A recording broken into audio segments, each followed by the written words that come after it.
Legal, legal, obrigado, Luiz. Acho que com certeza começar pela Velhos já é um papo bem tecnológico nesse sentido para explicar o que que a gente faz, é sempre um prazer. Eu tô meio resfriado, então desculpa aí.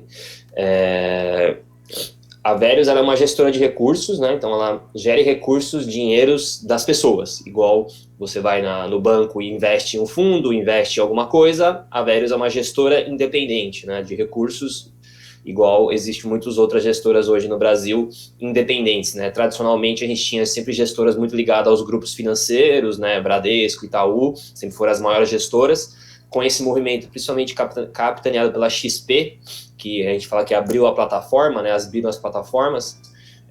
Essas gestoras independentes cresceram muito e a Verus é uma gestora independente também nesse sentido. Então a gente é uma gestora que tem toda a regulação dentro da CVM, da Ambima, todos os órgãos tradicionais, né? Mas a gente também é uma fintech no sentido que a gente é diferente das gestoras tradicionais, porque a gente usa basicamente tecnologia, muita tecnologia, né? Então é onde o mundo do mercado financeiro e da tecnologia, da programação, desenvolvimento, software e tudo que a gente pode falar depois se encontram para criar um produto novo. E qual que é o produto novo que a gente oferece? A gente oferece carteiras customizadas únicas para cada cliente. Então, hoje, normalmente, se você não é multimilionário ou milionário, normalmente você vai numa agência ou você vai na sua corretora online e compra um fundo, compra um CDB, compra alguma coisa lá e você meio que monta a sua carteira, ou alguém monta para você. E tradicionalmente, se você tem muito dinheiro, você vai no que a gente chama de family office, né, que são os gestores de fortunas, que monta ali um portfólio para você, vai montar ali uma carteira com a seu perfil de risco, os seus objetivos. Isso no Brasil sempre foi muito exclusivo de quem tem muito dinheiro, porque é caro, é uma coisa muito assim made, né? Tem que ser uma coisa muito personalizada para a sua situação, às vezes para os seus objetivos, as suas restrições. E o que a Verus faz, o que a Verus fez foi trazer esse conceito de carteira administrada, né? Que a gente trabalha com carteiras administradas para o público do varejo, né? Então, hoje com R$ 12.000 a gente consegue oferecer um portfólio único para cada cliente. Então, uma unidade de um cliente é uma carteira com a própria rentabilidade, com próprios aportes, resgates, históricos, custos, na máxima transparência, né? Porque hoje você consegue ter um portfólio numa corretora, por exemplo, ou em algum outro assessor de investimento, enfim. Só que provavelmente ele vai te colocar num fundo de investimento que é o fundo, na verdade, ele é um condomínio de recursos, né? Por isso que chama um fundo. Então você consegue colocar uma pessoa, 2.000, 3.000, 10.000, 20.000 pessoas no mesmo fundo, tá todo mundo lá, isso vira uma massa crítica de dinheiro e você consegue operar. Então o fundo ele é muito bom para a empresa que está fazendo a gestão, no caso a gestora, porque ele facilita operacionalmente a vida a vida do mercado, porque você consegue rapidamente gerenciar aquela grana lá, mas ele tem, na minha visão, bastante deficiências do ponto de vista da transparência, altos custos, existe todo um debate de socialização de prejuízos, né? Algumas situações podem acontecer, enfim, então é um instrumento ineficiente e como toda ineficiência, você sabe a oportunidade para uma solução tecnológica que pode vir melhorar. E aí hoje a Verus ela oferece essas carteiras administradas para cada cliente. Então você tem um contrato de gestão comigo em que você autoriza eu como gestora, né, a Verus como gestora, entrar na sua conta na corretora. Então o algoritmo ele vai entrar por você, né, fazendo as compras dos ativos mais líquidos do mercado, que são os ETFs, né, então, e Tesouro Direto. Então também não é uma... às vezes muitos clientes perguntam pra gente, mas então é um robô, vai ficar lá comprando e vendendo, especulando, né, aquela coisa meio tipo, né, que a gente chama de high frequency, né, high frequency trading. Não é. O robô da Verus ele é um robô alocador. Então você tem um robô trader, que tem vários no mercado hoje em dia, e tem um robô alocador. O nosso robô alocador é um robô praticamente um consultor humano, né? Então o mercado brasileiro ele saiu do que a gente chama do gerente de banco, né? As pessoas antes eram atendidas pelo gerente de banco para tomar decisões financeiras, principalmente de investimentos. E aí, com a revolução da XP, a gente foi para o modelo de Human Advisor, né? Que é o assessor de investimento pessoa física mesmo, pessoa humana. A Verus, a gente oferece o que a gente chama de Robo Advisor, que é a pessoa sendo atendida por um algoritmo, por uma máquina mesmo, um software, em que ela simplesmente precisa fazer um aporte e pedir um resgate, e acompanhar na plataforma como é que vai a evolução da carteira, da performance, e na nossa visão isso melhora muito a relação do ponto de vista da transparência, do conflito de interesse e da personalização também, né? Você consegue, de alguma forma, contar a própria história daquele cliente. Então, a gente consegue saber se um cliente aportou lá em 2016, comprou, vendeu, saiu, você tem toda aquela coisa montada e a partir de todo um maquinário de algoritmos, softwares que ficam rodando. Então, hoje eu sou responsável pela equipe de gestão, que seria a equipe de engenharia financeira, que cuida mais da operação mesmo, ali do dia a dia, assim, da cozinha da empresa, de comprar, vender, garantir que os modelos estão rodando, controlar o risco das carteiras, né? Hoje a gente tem quase 400 milhões sob gestão nesse modelo, e existe uma outra equipe, que é a equipe de desenvolvimento de tecnologia, que é mais tecnologia pura mesmo, às vezes nem olha muito para o mercado, eles são mais a parte ali entender como é que a dinâmica das bases de dados, onde o software que roda tudo na AWS da Amazon, né? Então, a empresa é dividida desses dois jeitos, e a gente vê o nosso modelo de produto com bastante, assim, otimismo, no sentido de que o mercado está avançando muito pro que a gente acha essa coisa da personalização e da gestão que a gente chama de gestão da riqueza, né? Do wealth management. Porque hoje, o que aconteceu no mercado brasileiro? A gente tem uma abundância de produto. Então, a gente tinha uma escassez de produto, tinha muito produto ruim no mercado. Então, se você tivesse pouco dinheiro, você não conseguiria comprar um produto bom, você não conseguiria investir em um produto bom. Hoje, com pouco dinheiro, você consegue investir em praticamente qualquer fundo, assim, não tem restrição mais. Só que você não tem o que você tem hoje, na minha visão, ainda não muito bem feito, é a gestão do patrimônio dessa pessoa. Tipo, o que eu preciso para, por exemplo, construir um patrimônio, quais são a minha carteira de médio prazo, meus objetivos de curto prazo, e um robô ou uma plataforma, né, de alguma forma, que organiza isso, a gente vê com bastante bons olhos. E a nossa filosofia, já entrando um pouco mais só a parte de investimento, é uma filosofia de gestão passiva, né? Então, também as pessoas às vezes perguntam, pô, mas eu coloquei o dinheiro lá, o robô comprou, passou 3 meses e não fez mais nada? Eu falei, não fez mais nada. É isso, a gente aloca o seu dinheiro, controla o risco, vai te dar a rentabilidade diária ali, mostrar toda a plataforma, mas eu não vou ficar comprando e vendendo, não vou ficar especulando com o seu patrimônio. Eu vou ficar acompanhando a sua carteira, e se alguma variável mudar, eu vou fazer algum tipo de rebalanceamento para controlar o risco. E isso ainda também é uma diferença no nosso modelo de gestão, eu entendo, porque a gente está acostumado também no mercado brasileiro à gestão ativa, né? Que é aquela coisa do gestor de recursos, que é a minha função, o cara ser o visionário, né, do mercado, compra barato, vende caro, sabe onde é o momento de entrar. E não necessariamente, na minha opinião, isso é errado, mas na minha opinião, para o investidor isso não faz diferença. O investidor ele tem que ter uma carteira diversificada, um risco controlado, com custos muito baixos, então tem que minimizar o custo, e focar nos aportes, né? Então ele tem que ter uma recorrência de aportes, né? Então aquela história de você ser um poupador antes de você ser um investidor. E por isso que a gente vê com bons olhos o modelo que a gente tem hoje, né, cada vez mais a gente vai ter mais adeptos nesse sentido. E aí, falando especificamente da tecnologia, nada dessa coisa que a gente faz na Verius seria possível se a gente não tivesse aí uma estrutura muito grande, desde o início da empresa, construída com base sólida em tecnologia, né? Eu vim do mercado financeiro tradicional, trabalhei bastante tempo no Santander, na gestora de recursos, e para mim foi bem, assim, evidente essa mudança. Você sai de uma empresa que é analógica, vamos dizer assim, né, um grande banco que é ainda muito ali com os processos muito mais pesados, e você cai numa startup.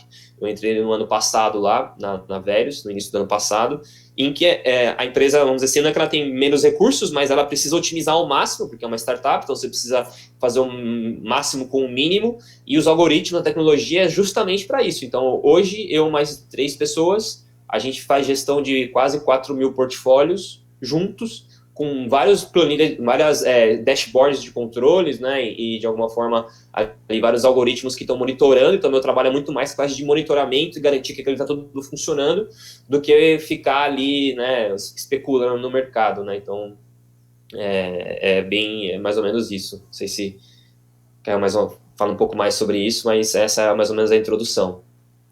Uma dúvida que eu sempre tinha do ponto de vista do cidadão comum, né, a respeito de como é que funcionava essa gestão, era de que, por exemplo, vocês usavam algoritmos computacionais para realizar a gestão, para realizar estratégias, para montar estratégias, e a partir daí você gerenciava essas estratégias que os computadores, que os algoritmos realizavam.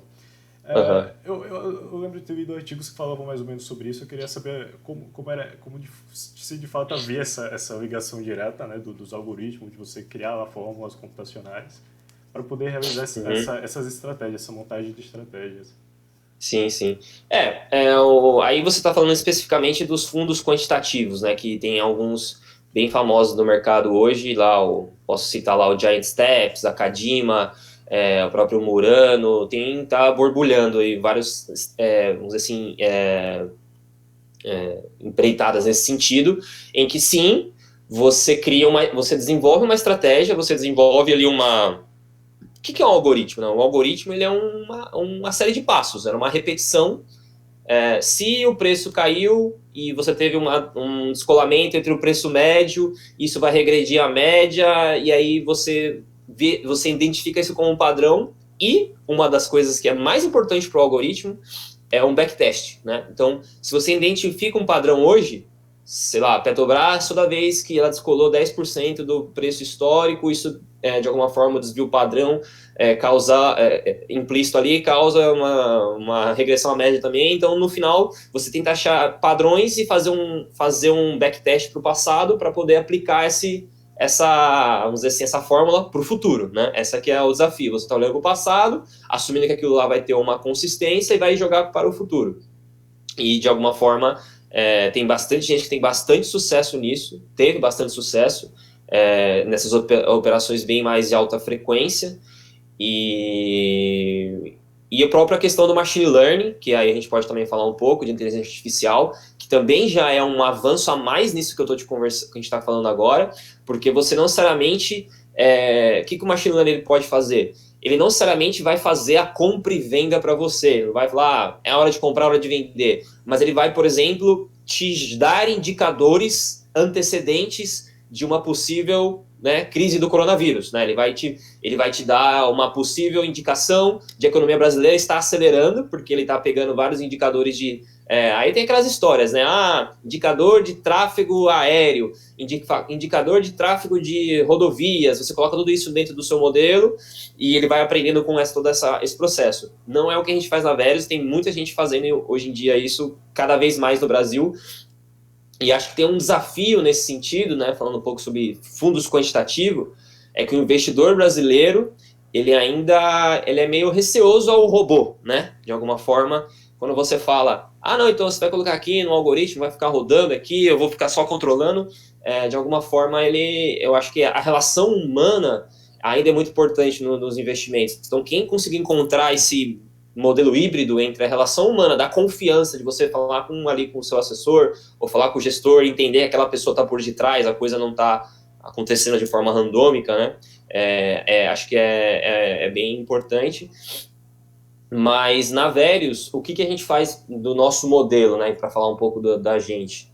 Voltar. A gente não acredita que eu vou antecipar o mercado, eu não acredito que eu vou. Por filosofia de investimento, eu acredito que o mercado é soberano e que todos os preços estão corretos. Tudo que está precificado o mercado é eficiente nesse sentido. Então, o que eu faço?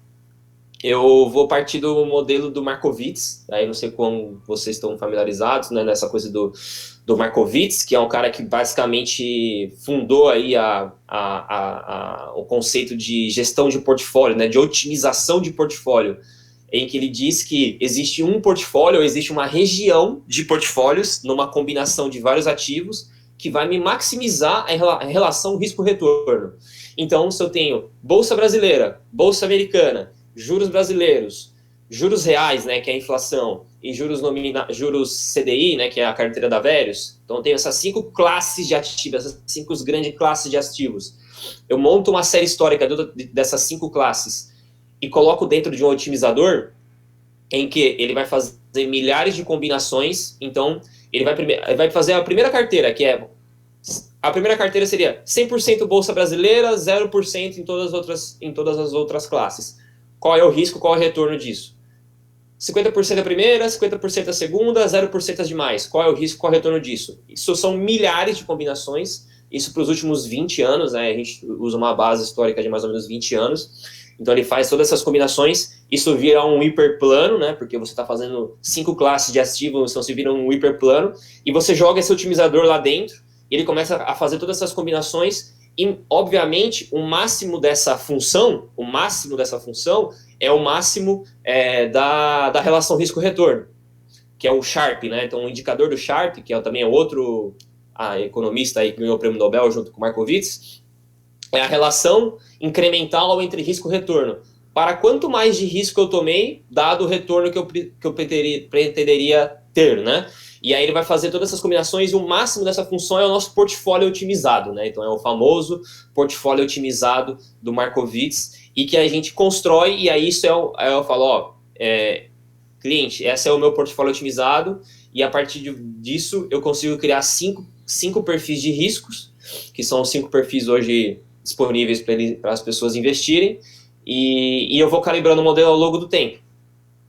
Então, usando base dos últimos 10, dos últimos 20 anos, um portfólio otimizado tem uma parcela grande de juros reais, juros nominais, né? Hoje dá para ver, a gente consegue ver tudo no site lá quais são as parcelas, e você vai fazendo esses pequenos ajustes ao longo do tempo, atualizando. Obviamente, quando você tem uma base muito grande de 20 anos, quando você coloca mais 2 meses, 7 meses, vai colocando, o modelo ele vai se adaptando ao longo do ciclo econômico. Então agora, por exemplo, você teve um corte de juros muito grande, né? Você sai de um juros enorme para um juros menor, então é natural que o modelo vá alocando mais em bolsa de valores para que, de alguma forma, você não vá perdendo tanto risco, tanta rentabilidade, né? Porque o paradigma macroeconômico mudou, né? As variáveis macros mudaram. Então, dentro do nosso modelo, é isso que a gente trabalha para otimizar o risco, né? Porque qual que é a nossa filosofia de investimento? Não necessariamente mais risco quer dizer mais retorno. Não, mais retorno, para você ter mais retorno, você precisa de mais risco. Mas não necessariamente se você tomar mais risco, quer dizer que você vai ter mais retorno. Porque você pode se estrobilhar no mercado, né? Pode acontecer, dar bastante ruim, que é o que acontece, né? Normalmente. Só que existe uma combinação entre essas classes de ativos, uma combinação ótima, uma combinação estatística, em que você consegue controlar esse risco. Porque qual que é a premissa por detrás? É muito difícil você prever retorno dos ativos no futuro. Então, cara, quem diria para mim que no começo do ano a bolsa bateria 60 mil no auge da crise do coronavírus, depois agora a gente estaria quase 110 mil de novo, sabe? As variáveis financeiras são as mais passeio aleatório de todas, são as mais difíceis de prever, porque realmente elas são muito randômicas. Só que existe uma variável que é mais fácil de prever, que é a relação entre duas variáveis, que a gente chama de covariância ou de correlação. Então, em média, normalmente, historicamente, quando o dólar sobe, a bolsa cai. Então é uma relação bem óbvia, assim, é até intuitiva, né? Tipo, quando a bolsa sobe, quer dizer que o Brasil está indo bem, então normalmente o dólar está caindo. Não aconteceu muito recentemente, não. A bolsa está subindo, o dólar também. Mas é uma covariância. Normalmente, quando a bolsa sobe, os juros caem, porque você está dando estímulo para a economia, então é uma covariância. Então essas covariâncias, elas são estatisticamente mais estáveis. Então você consegue modelar um portfólio estatisticamente mais estável, em que você sabe que na média você não vai ganhar muito nem perder muito. Então o portfólio otimizado, ele é de fato feito para ser um portfólio estável no tempo, que vai render, então ele vai ter um rendimento, mas ele também não vai então as carteiras, por exemplo, nas nossas carteiras hoje na crise, elas caíram em média 3, 4%. Não é dado toda a volatilidade que ocorreu, é uma queda ok, assim, e já recuperaram toda essa toda essa queda, porque a gente parte de uma premissa diferente, né? E isso é até um pouco difícil explicar para os nossos investidores, ou para, né, para o mundo em geral, porque a pessoa acha que você tem que, de alguma forma, antecipar os movimentos, né? Mas, de alguma forma, uma indústria americana já está completamente tomada pelos investimentos passivos, vamos dizer assim, pelos ETFs, né? E isso eu acho que é um processo natural que vai chegar aqui no Brasil.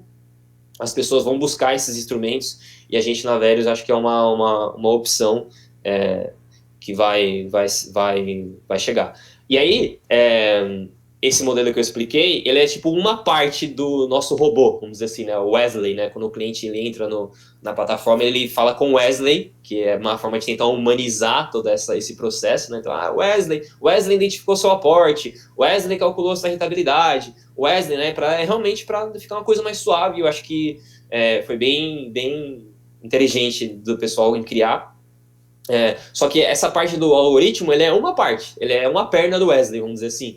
Aí você tem a parte, por exemplo, da identificação dos aportes. Então as pessoas mandam dinheiro, o Wesley identifica, calcula quanto que você tem na sua carteira, calcula qual é o balanceamento para cada compra que ele precisa fazer, entra na sua compra e sai mandando ordens lá, e ele vai sair mandando disparando várias ordens, né, para cada cliente. Então, em média, a gente tem, sei lá, umas 500 operações por dia, em média, de compras e vendas. E aí essa é outra parte. Aí tem uma parte, por exemplo, que vai calcular, então caiu às 19 horas, que é a hora que fechou o mercado, saiu todos os dados de fechamento, ele vai calcular a posição de todo mundo. Então, tem 4.000 carteiras, quem ganhou, quem perdeu, rentabilidade por classe de ativo, né? Então, cada classe de ativo que você tem lá, então a parte de juros, a parte de bolsa, a parte, né, todo esse milimetricamente do cálculo mesmo, bruto, tudo automatizado. Então, é um produto bem legal e bem detalhado, e até um pouco,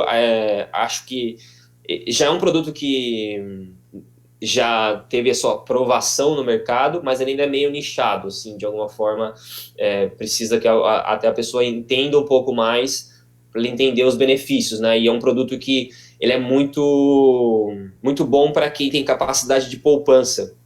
Então, se a pessoa tem renda recorrente, está sempre sobrando dinheiro no final do mês ali e sempre fazendo uma transferência para o robô, a gente tem uma métrica que a gente se orgulha bastante, que é o índice de recorrência quase 40% a 50% por mês, né? Então 50% da base todo mês deposita, então tá todo mês ali rebalanceando a carteira, controlando o risco, e então é mais ou menos isso.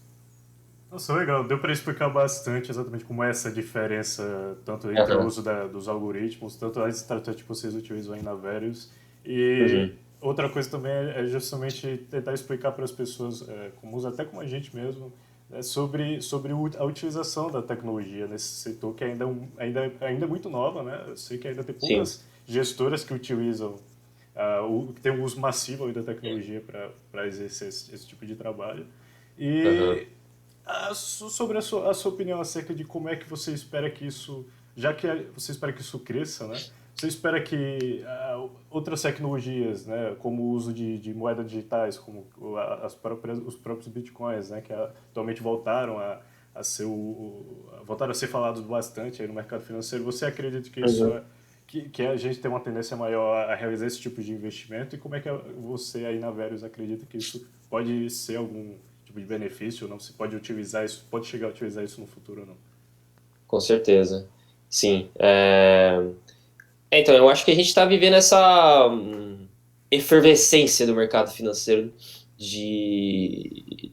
da concorrência mesmo, de um monopólio que era um de 5 grandes bancos, né? Então, o que acontecia antes? Você precisava de um seguro de vida, você ia no banco fazer um seguro de vida. Você precisava de um consórcio, você ia no banco fazer um consórcio. Você precisava pegar um empréstimo, você ia no banco fazer um empréstimo. Você ia comprar uma casa, ia no banco comprar uma casa. Então, todos os serviços bancários estavam muito, né, presos aos grandes bancos, porque a nossa história foi assim, plano real, concentração bancária, tudo mais. O que aconteceu, o que está acontecendo agora? Você tem sempre uma fintech para qualquer serviço bancário. Então, assim, cara, você precisa fazer um seguro, vai ter uma fintech que faz um seguro 3 vezes mais barato, 5 vezes melhor, mais rápido, mais personalizado para você. Cara, você precisa, né, fazer um robô que vai, não sei, fazer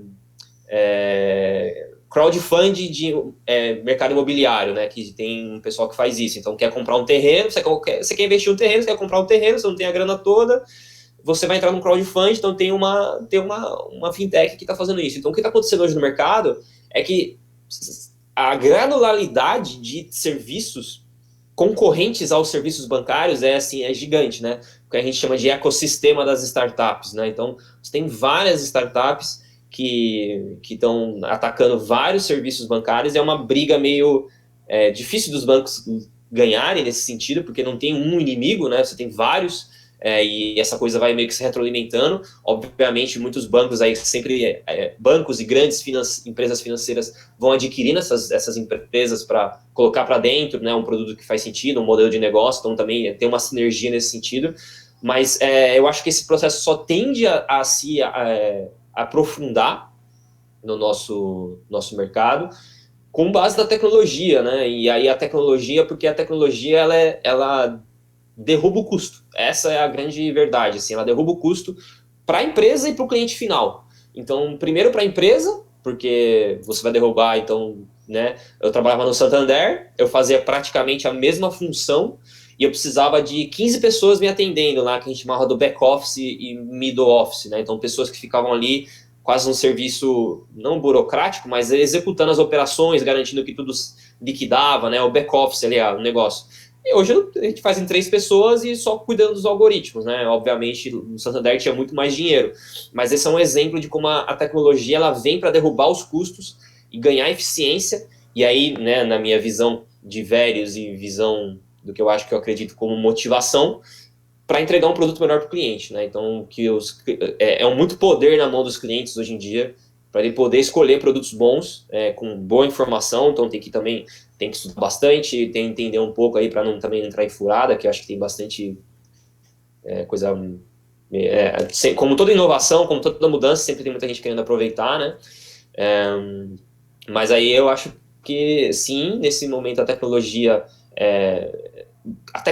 combinada com excesso de liquidez no mundo, né? Então a gente tem esse momento de liquidez infinita pelos bancos centrais, e isso cai nos fundos que a gente chama de venture capital, né? Venture capital e private equity, que são os fundos que investem nessas startups. Essa é uma combinação poderosa de novos negócios, né? A Verius, a gente tem um investidor por trás, um venture capital, que apostou e colocou dinheiro. Estamos sempre conversando com outros venture capitals, porque aí você coloca mais dinheiro, você consegue aumentar a sua operação, consegue colocar novos produtos, e essa coisa vai se retroalimentando. E eu acho que quem não pegar esse bonde, né, quem não acompanhar isso, vai ser engolido naturalmente e vai ficar obsoleto, porque você tem uma massa de clientes que ainda é muito ligada, ainda não é tão tecnológico, né, porque acho que também é sempre a história do ovo e a galinha, né, tá, tudo bem, você pode ser o cara mais tecnológico, mas se o cliente não quiser comprar, ou preferir ir lá tomar café com o gerente do banco e ficar lá, vai ser feliz, tudo bem. Mas acho que ao longo do tempo isso vai, assim, começar a ser a exceção. E aí, falando de criptomoedas, sim, eu acho que em algum momento a gente vai ter que colocar, vai ter que adicionar aos portfólios criptomoedas, assim como outras classes de ativos, né?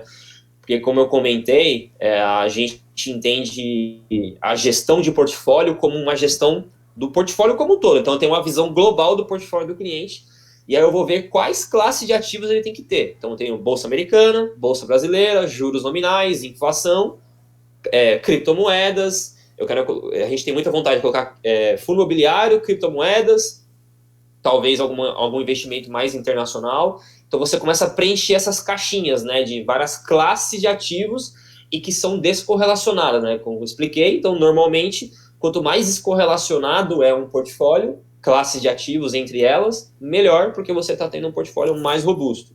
O que eu acho do Bitcoin, e aí meio que, né, não, acho que tenho a humildade de falar que eu não sou 100% especialista em uma coisa que é muito nova, mas ele vem cada vez mais se profissionalizando, né? Então, há 2, 3 anos atrás, o Bitcoin era meio que fruto de, é bolha, coisa de internet, esses nerds aí e tal, uma coisa meio, né, que até foi uma bolha, teve uma bolha especulativa, depois a 2018, 2019 ficou mais de lado, mas esses 2018, 2019 e até 2020, eu acompanho assim, um processo de valorização não só do Bitcoin, mas das criptomoedas, as pessoas entenderem que aquilo é uma classe de ativo, que tem gente séria por trás, que existem contratos na Bolsa de Valores de Chicago já que negociam o Bitcoin, tem alguns fundos de pensões considerando colocar, então assim, cara, beleza, você pode achar que é uma coisa estranha, no sentido de não entendo 100%, mas acho que cada vez mais isso vai ser uma classe de ativo investível e que vai ser uma opção para investimentos e que tem a tecnologia por trás, né? Que é o Bitcoin também nasceu do seio da tecnologia, nasceu dessa revolução tecnológica que a gente está vivendo hoje em dia. Poxa, muito bacana a sua opinião a respeito disso. A gente ainda tem dúvidas acerca de como é que o Bitcoin vai se consolidar ainda no mercado. As pessoas ainda acreditam que ele pode mudar, né? Outro tipo de moeda digital pode surgir e que no futuro as pessoas tenham uma usabilidade muito mais comum, né, dessa moeda digital do que a cédula que a gente utiliza física hoje em dia, né? Então vai ser tem gente que acredita que vai ser um passo bastante normal, natural, né, de mudanças aí no futuro. Lucas, Vitor, ainda querem perguntar alguma coisa? Fique à vontade.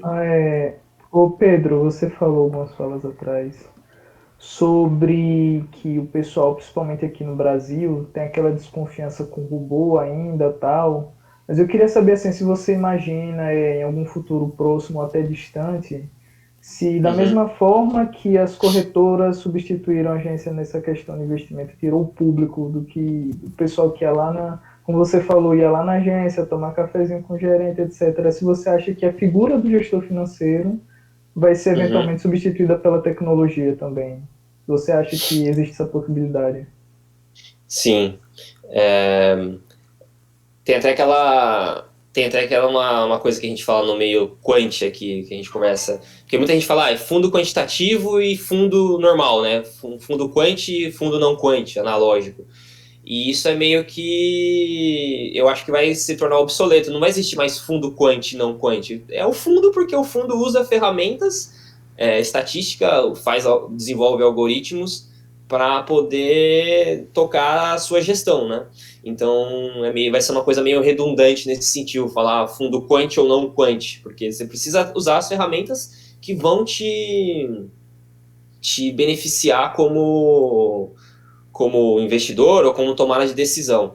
O que eu acho que vai nesse sentido é que toda e qualquer profissão, principalmente as profissões mais analíticas e técnicas, né, que é a profissão do gestor financeiro, que você comentou, elas invariavelmente vão passar por uma necessidade desse profissional ou dessas pessoas saber lidar com dados, né?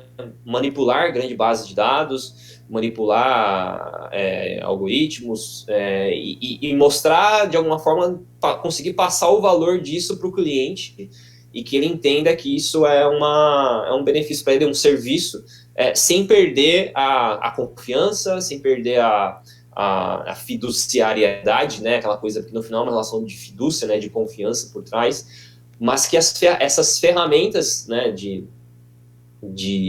Né, então, um próprio cientista de dados, né, que é essa função nova, né, na Versa a gente tem cientista de dados, tem engenheiro de dados, tem desenvolvedor, que são pessoas que sabem manipular dados, sabem criar algoritmos para resolver problemas da nossa vida do dia a dia e que em tese a gente resolveria com uma planilha de Excel, mas que não é tão eficiente, né?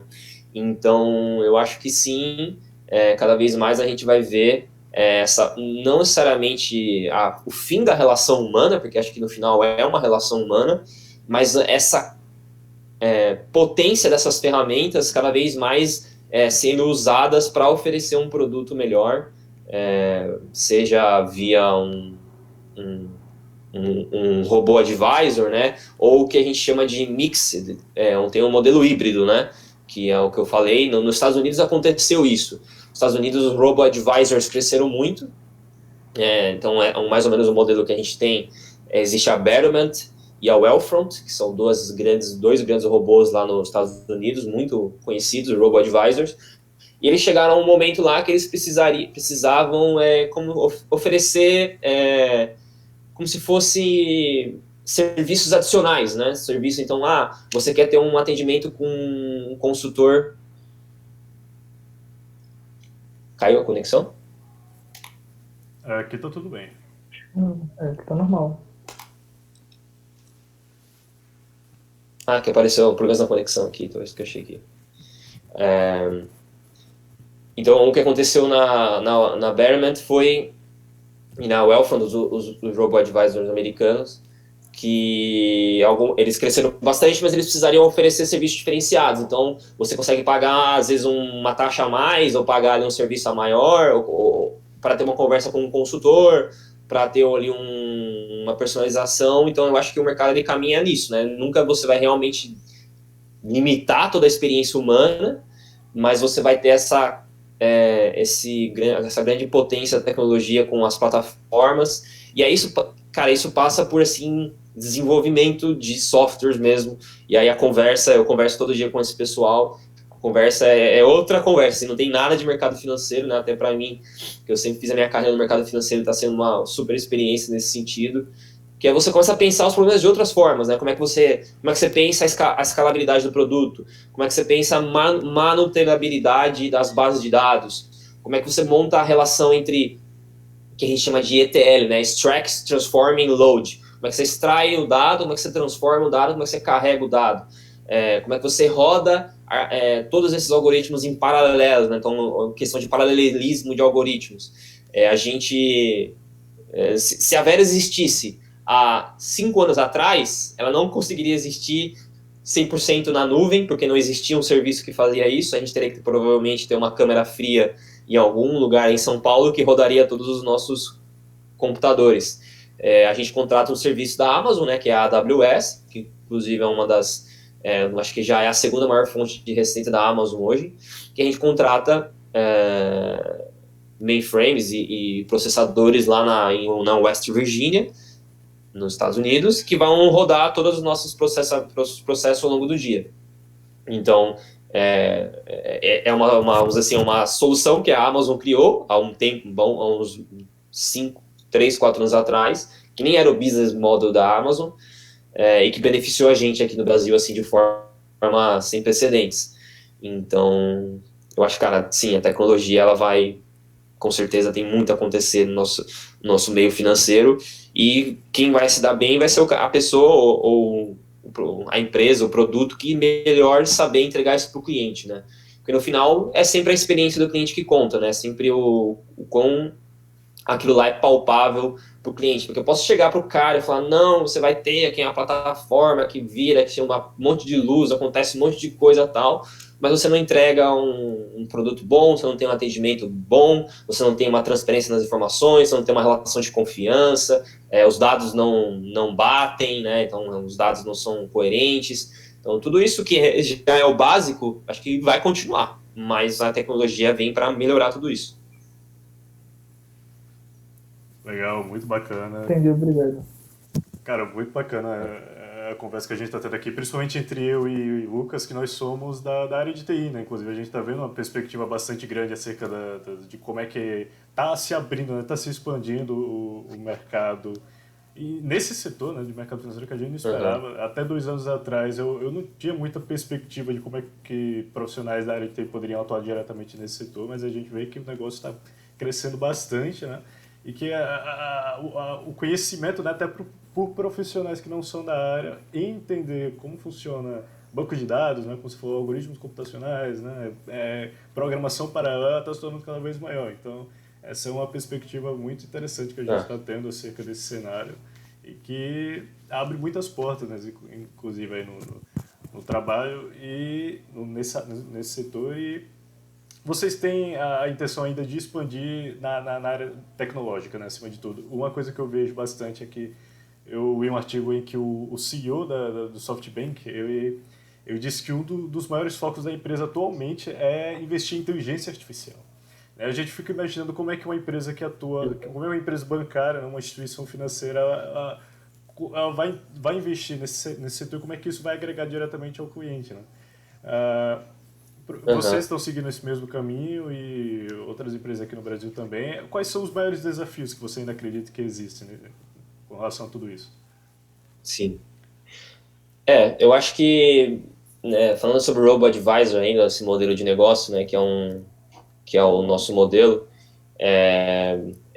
existem 4 gerações de robo-advisor, que é a geração 1, que é o modelo mais fundos de investimento, não é tão automatizado, você tem que enviar uma ordem no papel, sei lá, clicar no botão, coisas bem mais rudimentares que quase não existe mais. Tem o modelo a geração 2, que são os nossos, vamos dizer assim, concorrentes aqui no Brasil, que são até bem famosos também, que é o Warren e a Magnet, são outros 2 robôs de investimentos, se dizem robôs, né? Mas eles fazem por fundos, então também a experiência não é tão granularizada. A geração 3, na nossa visão, é o que a gente faz, que é a geração do portfólio na unidade do cliente, né, que eu expliquei, que você tem Então, se cada cliente tem a sua própria carteira, com seus próprios investimentos, tem toda a sua própria história, a base de dados é exponencial para cada cliente. E a geração 4 é, de fato, o robo-advisor que usa inteligência artificial para o modelo de negócio. Que no Brasil, eu acho que ainda não tem ninguém, assim, full usando isso, para o robo-advisor mesmo. Mas aí, cara, você entra numa conversa de realmente um grau máximo de personalização em que o robo-advisor vai ser vai te entender a sua vida financeira num grau assim que vai ser muito maior, né? Então pensa, e isso já tem até um robo-advisor na França, que acho que é esqueci o nome, depois eu posso até mandar, Genco, uma coisa assim, que é do BNP Paribas, né, um banco francês que tem esse robo-advisor, e assim, é papo de tipo, o cara tá com o aplicativo lá, sai notícia ruim sobre queda da bolsa, e aí você reage àquilo lá, com o grau de acesso que você tem vendo aquela notícia, dizem que até a leitura da sua face o seu celular pode fazer no momento que você reage àquela notícia, e aquilo lá vai virando insumo para a inteligência artificial conduzir a sua vida financeira, porque no final é isso, né? Ele vai ter toda a informação ali, de repente, do seu extrato bancário, das suas entradas e saídas, da sua rentabilidade, dos seus aportes, e aquilo lá vira insumo para você ser um consultor para te ajudar a tomar melhores decisões.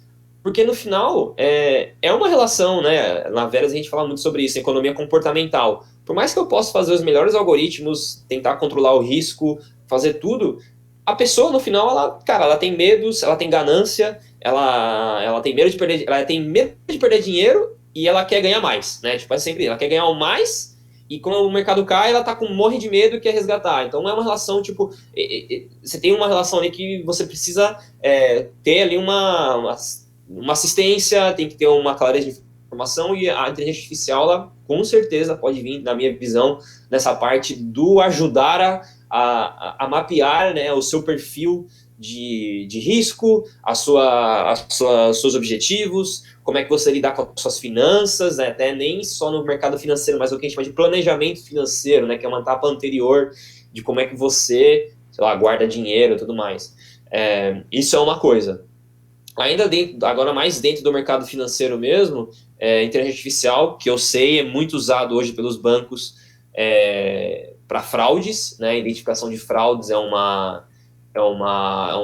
algoritmo muito potente, porque é isso, né? Você consegue, a inteligência artificial consegue pegar ali aquele quebra-cabeça e juntar muita coisa e, de repente, dar um diagnóstico mais rápido do que qualquer analista, né? Ou qualquer controle de compliance, alguma coisa assim. Eu sei que o Banco Central já usa bastante, o próprio COAF, né, que é uma parte de lavagem de dinheiro, usa algoritmo de inteligência artificial, né? Não sei se eles fazem, mas devem contratar empresas que fazem. Então, nesse sentido, sim. E na parte da gestão de investimentos, na parte de, né, tomada de decisão, é um pouco do que eu falei anteriormente. Eu acho que as pessoas, né, podem ter medo do robô, né? Vou investir com robô, porque é uma caixa preta, né? Todo mundo fala, é uma caixa preta, não sei o que o robô vai fazer.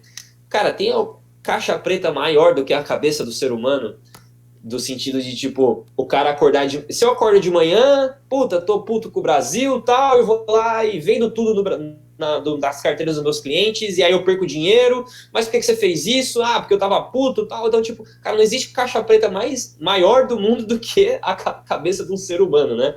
E aí, eu acho que a inteligência artificial, ela pode vir para organizar melhor esse processo de investimento, que, na minha opinião, ainda dentro das gestoras de investimento, ainda é muito...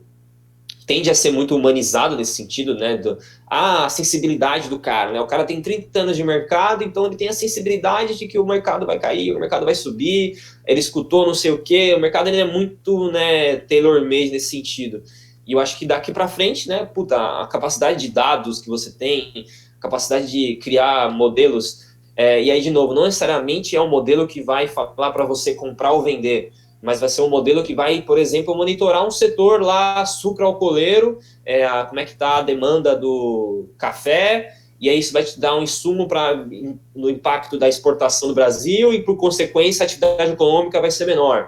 Então você tem uma série de modelos acessórios que podem vir a contribuir para você tomar uma decisão melhor, para você ter uma massa crítica melhor, né? Então, hoje, o que está acontecendo hoje no mercado? Tenho alguns amigos que trabalham em outras gestoras, tá todo mundo contratando ali um desenvolvedor, contratando um cientista de dados, contratando para uma pessoa ali, né? Já tem que... Eu acho que ainda é meio... Não é ruim, mas a empresa tá começando a colocar um pezinho ali, mesmo que ela não seja uma empresa tecnológica, mas já tendo gente que vem com outra cabeça, com outro olhar, para olhar esses problemas, né, de forma mais sistematizada, né? Então, acho que essa é a palavra. E aí, cara, né, isso pode ser tanto em processos de back-office, mid-office, e aí, meu, né, se eu for ficar falando aqui de processos manuais dentro do mercado financeiro, eu vou ficar horas falando, porque tem coisas assim que não, cara, acontece até hoje, assim, com planilha, tal, né, que um algoritmo ou uma inteligência artificial para alguma coisa poderia resolver, né, então... Nossa, show de bola, Pedro. Olha, a gente absorveu muita informação aqui nesses últimos minutos. Eu queria saber se alguém ainda tem mais uma pergunta, porque senão a gente já pode encerrar. Tá? Eu tenho uma só. Eu não ia fazer muita pergunta aqui, porque é meu primeiro dia, né? Mas, assim, em relação à carreira de tecnologia, o senhor falou muito da questão de que há uma contratação muito grande de profissionais de TI para a área de finanças. Você acredita que vai ter uma fusão assim muito maior na questão da carreira, no desenvolvimento do profissional, onde esses conhecimentos de TI já vão estar embutidos na pessoa, no processo que ela vai aprendendo, ou vai haver sempre essa separação ainda entre o profissional de finanças e o TI, com mais uma comunicação e etc. Não sei se... Claro. Boa. Sim, foi claro, é uma excelente pergunta. Cara, eu acho que existe um precipício entre esses dois mundos, então é muito louco, assim, eu vejo... porque são duas tribos, né? Então a galera de finanças fala muito sobre, mercado financeiro, sei lá, a ação, Petrobras, juros, bolsa de valores, e o pessoal de TI já muito mais focado no, sei lá, no processo, vamos fazer um deploy aqui, vamos ver qual que é o melhor software para rodar, né? Então, essas coisas, elas, por força do destino, estão se juntando, mas elas são separadas. Na minha opinião, acho que o profissional, ele meio que tem que escolher, não dá para ser os dois, obviamente, você pode conhecer muito dos dois, mas assim, acho que, primeiro, você ganha muito se conhecendo dos dois, né? Conhecendo de cada um de um pouco, né? Mas eu acho que se você vai ser um desenvolvedor, se você, sei lá, um arquiteto de dados, se você vai ser um tech lead, vai ser um desenvolvedor, sei lá, front-end, full stack, todas aquelas coisas, você meio que segue essa carreira de tecnologia, e aí pode ser dentro do sistema bancário, o sistema financeiro, que você vai estar dando com variáveis financeiras, ou se você vai ser um analista de investimento, se você vai ser um cientista de dados, né, que eu acho que o cientista de dados talvez responda a sua pergunta como um cara que é meio que dos dois mundos, assim, né, que é o cara que às vezes precisa entender de mercado financeiro, precisa saber, acompanhar a economia, política, resultado das empresas, né, mas ele precisa ter um acesso a um ferramental parrudo, né, programação em R, Python, às vezes banco de dados relacional, não relacional, toda essa história para poder juntar essa aí e transformar em informação útil.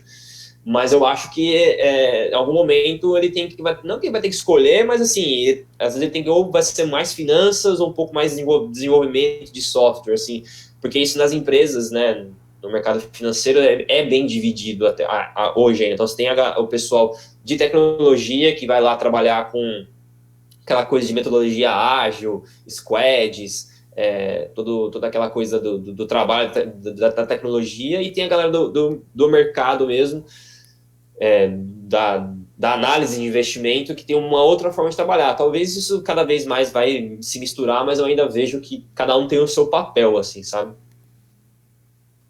Pedro, olha só, muito obrigado, tá, pela disponibilidade de estar aqui, né, conversando conosco nesse evento, nesse bate-papo. Queria muito agradecer, né, pela oportunidade que você deu a gente aqui de estar aqui falando sobre esse tipo de assunto.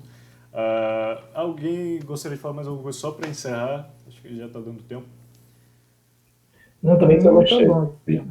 Eu também só gostaria de agradecer por todo o conhecimento, né, e toda essa abertura que deu para nós e para outras pessoas também que estão assistindo e que vão assistir também. Muito obrigado. É isso, Pedro. Muito obrigado. Show. Tá? Obrigado pelo convite.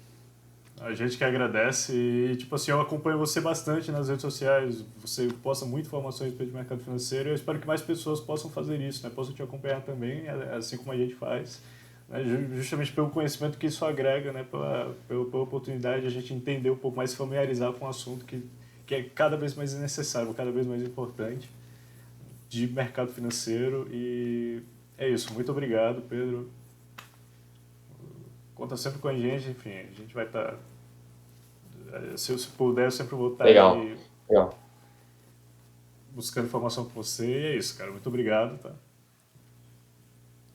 Beleza, obrigado pelo convite, é um prazer, acho que esse é um assunto que eu gosto bastante, eu vivo isso, e contem comigo aí para precisar tirar mais alguma dúvida, qualquer outra participação, podem me procurar novamente, eu estou aberto aí a conversar. Obrigado mesmo, gente. Beleza, até mais. Até mais. Valeu. Valeu.